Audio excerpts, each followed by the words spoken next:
हम शिव पुराण में 52वां अध्याय पढ़ेंगे। बाणासुर को शाप व उषा चरित्र। सनत कुमार जी बोले, हे महामुने, एक समय दैत्यराज बाणासुर ने त्रिलोकीनाथ भगवान शिव को तांडव नृत्य द्वारा प्रसन्न किया। उसकी भक्ति भावना से शिव जी बहुत संतुष्ट हुए थे। तब उसने हाथ जोड़कर शिव जी की स्तुति करनी आरंभ करी। वह बोला, हे महेश्वर, आपके आशीर्वाद से ही मैं इतना बलवान हुआ हूँ।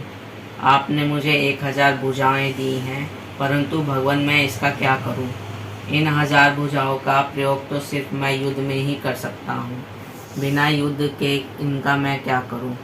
युद्ध किए बिना मेरे हाथ में सिर्फ खुजली होती रहती है, और जब मैं अपनी इस खुजली को मिटाने के लिए बड़े बड़े योद्धाओं और दिग्गजों से युद्ध करने के लिए अपने पास जाता हूँ तो वह मारे डर के भाग जाते हैं। जब मैंने पार्वती को मसल कर अपनी खुजली को शांत करना चाहा तो उन्होंने आत्मसमर्पण कर दिया। मैंने यम, कुबेर, देवराज, इंद्र, वरुण आदि सभी देवताओं को जीत लिया है। अतः भगवान, अब मुझे कोई ऐसा महावीर, बली और पराक्रमी शत्रु दीजिए जिससे युद्ध करके मेरी इन भुजाओं की खुजली शांत हो जाए। दैत्यराज बाणासुर के ऐसे अहंकार भरे वचनों को सुनकर भगवान शिव अत्यंत क्रोधित हुए और बोले, ओ अहंकारी दैत्य, तू बड़ा ही मूर्ख और अभिमानी है, तुझे धिक्कार है। मेरे परम भक्त और महादानी बलि का पुत्र होकर भी तुझ में इतना अहंकार व्याप्त है। अहंकार और अभिमान मनुष्य का सबसे बड़ा शत्रु है और उसे सदा ही पतन की ओर ले जाता है। तुझे भी अब अहंकार और अभिमान ने घेर लिया है, इसलिए अब तेरा पतन भी निश्चित है। अब तुझे कोई भी नहीं बचा सकता। निश्चय ही तेरा सामना अतिशीघ्र ऐसे वीर और पराक्रमी से होगा जो तेरी इन गर्वीली भुजाओं को मदार की लकड़ी के समान पल भर में काट कर फेंक देगा। तेरा शस्त्रगार में वायु का भयानक उत्पात होगा। भगवान शिव के क्रोध वचनों को सुनकर भी मंदांध बाणासुर पर कोई भी असर नहीं पड़ा। कहते हैं ना कि जब विनाश का समय आता है तो बुद्धि विपरीत सोचना शुरू कर देती है। इसलिए बाणासुर को युद्ध के निकट आने का समाचार सुनकर अति प्रसन्नता हुई। उसने सुंदर सुगंधित पुष्पों से भगवान शिव की आराधना की और पुनः अपने महल में वापस आ गया। तत्पश्चात बाणासुर प्रसन्न मन से उस युद्ध की प्रतीक्षा करने लगा और मन में यही सोचने लगा कि भला मुझसे ज़्यादा वीर परांगत योद्धा और कौन हो सकता है जो मेरे सामने टिक सके और मेरी बलशाली भुजाओं को लकड़ी के समान काट कर फेंक सके। बाणासुर अपनी इन्हीं बातों में उलझा रहता था। दूसरी ओर बाणासुर नामक दैत्य की एक अति सुंदर एवं गुणवान कन्या थी जिसका नाम उषा था।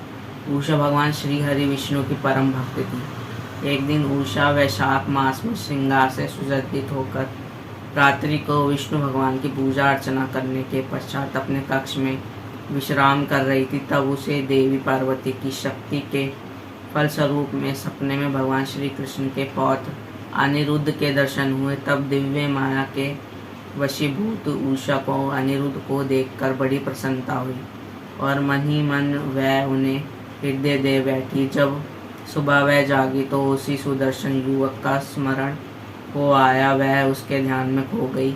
जब उषा इस प्रकार के सपने में दिए हुए उस सुंदर युवक के ध्यान में खोई है, उसी समय उषा की प्रिय सखी चित्रलेखा उसके कक्ष में आई और अपनी सखी की ऐसी स्थिति देखकर उसने इसके बारे में पूछा।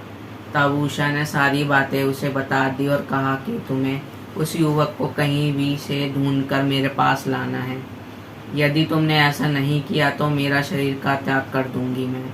अपनी प्रिय और सखी उषा के ऐसे वचन सुनकर चित्रलेखा को बहुत दुख हुआ और वह बोली, सखी, ऐसी बातें मत कहो। भला तुम ही बताओ, मैं उस पुरुष को कहाँ से लेकर आ सकती हूँ जिसे मैंने कभी देखा नहीं है, जिसके बारे में कुछ जानती भी नहीं हूँ। पहले तुम मुझे बताओ कि वह कौन और कैसा दिखता है, तभी मैं तुम्हारी मदद कर सकती हूँ। सखी, मैं तुमसे वादा करती हूँ कि वह पुरुष जहाँ भी होगा मैं उसका अपहरण करके तुम्हारे पास ले आऊँगी। तुम्हें खुशी देने की कोशिश करूँगी। अपनी सहेली चित्रलेखा की ऐसी बातें सुनकर उषा को बहुत संतोष हुआ।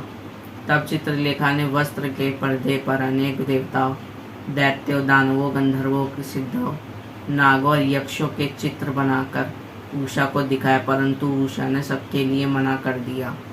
तब चित्रलेखा ने मनुष्य के चित्र बनाना शुरू किए।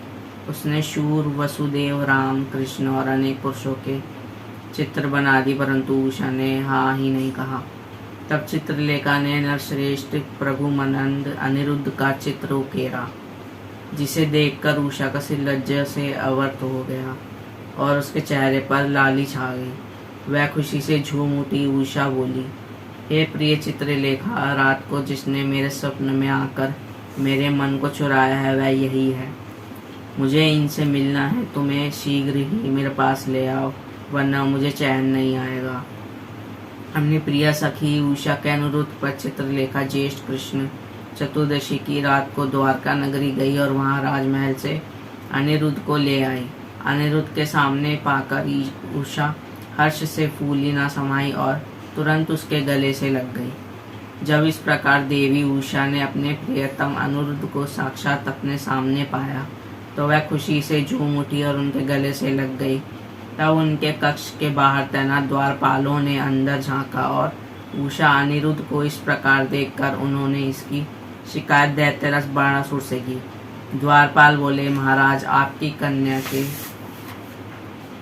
अथापुर में एक पुरुष घुस आया है और वह आपकी कन्या से प्रेम लाभ कर रहा है। महाराज, आप वहां चलिए और देखिए कि वह कौन है। आपकी आज्ञा होने पर ही हम सब मिलकर उसे धृष्टता का दंड देंगे। इस प्रकार द्वारपालों ने अपनी कन्या के विषय में सुनकर दैत्यराज बाणासुर को बहुत क्रोध आया और उसे आश्चर्य भी हुआ। वह तत्काल उनके साथ चलने को तैयार हो गया।